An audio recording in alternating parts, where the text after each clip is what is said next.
سلامونه او نیکې هیلې لرو بر افغانانو پښتنو خویندو ورونو نن تاریخي ورځ ده چې د ایران ظالم هیواد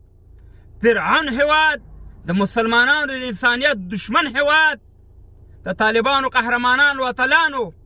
د احمدشاه ابدالي بچیانو منډې ورکړې او احمدونکې جواب یې ورکړو زنده باد درته یم طالب جانه مور دې کینه ستا غوندې بچی دې راوړي ستا د هر یو قدم نه جار شم قربان شم افغانان ورونو زه د دې مطلب دا نه دی چې ګنې زه چپړوسي کوم طالبانو ته زه ډېر مخالفت لرم طالبانو سره په بعضې شیانو کې لکه ملي بیرغ خو هغه مسله خپله داخلي معامله د هغې سره به هماغه مخالفت جاري ساتو خو نن طالبانو قهرمانانو دا وښوده چې اصلي د افغانستان بچیان دي اصلي په افغانستان په خاوره دي خفه کېږي افغانانو ورونو ځکه زمونږ تېر شوي نظامونه لکه دا 20 کاله چې تېر شو په هغې کې زمونږ قهرمانه ملي اردو چې د خپل وطن نه دفاع کوله همدغه شان دی به د ایران او د پاکستان سره په جنګ ورخته خو د وروسته نه به خاینینو وکیلانو غدارانو چارواکو د ټول نه خیم خو هغې کې دغه ایجنټان د خیم هغې به ورته ټلیفون وکړو دلته به زمونږ ملي اردو شهیدان ورکړه زمونږ قماندانانو به شهیدان ورکړه او دلته به ملي اردو والا ته ټلیفون وشو چې بېرته په شا راشه ځکه هغه د ایران ایجنټانو هغه د پاکستان د پنجاب ایجنټانو او وخت وښودله دې خو به الزام لګو چې طالبان د پنجابیانو ایجنټان دي اصلي ایجنټان یې هغه افغانانو ورونو نو موږ طالب ته افرین ویو افرین چې ستا په موره پلار شه او رب العالمین دې وکړي چې ته د خپلې کمې پاکستان زموږ خاوره نیولې په دا تېرو 20 کالو کې کونړ طرف ته پکتیا طرف ته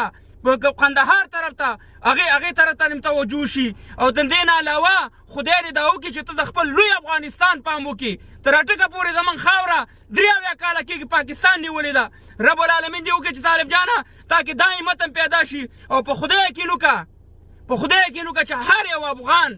د یو ګوتې په شمار هغه پرېږده چې هغه د چغې وشي ما افغان نیستم د هغې نه علاوه نو ټول تاسې سره ودرېږي ټول افغانان ټول ځوانان ستاسې په شا دي افرین درته ویو تاسې تشویقو ځکه چې تاسې د خپلې خاورې نه دفاع کوئ ځکه خپله خاوره چې دا د مور حیثیت لري نو همیشه کامیاب وشئ کامیابي درته غواړو او ټول افغانان به انشاءالله تاسې ستایي او تاسې ته به زنده باد وایي که هر څومره مخالفت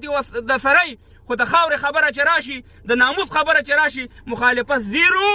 او زنده باد به وایي چې طالبان زنده باد نو الله دې وکړي چې لوی افغانستان زموږ جوړ شي الله دې وکړي چې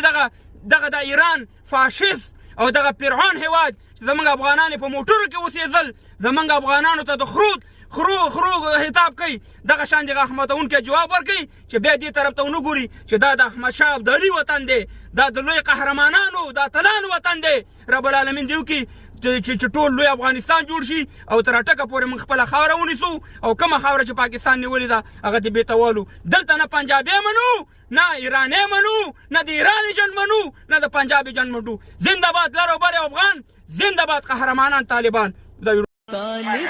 یو کسکر زوی چې جوړ شو یو لښکر یو الله مو د خالق محمد مو پیغمبر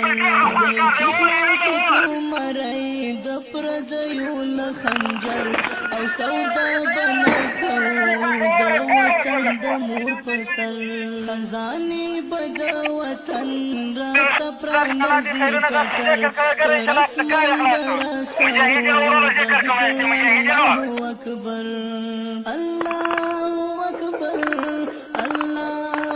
اکبر الله اکبر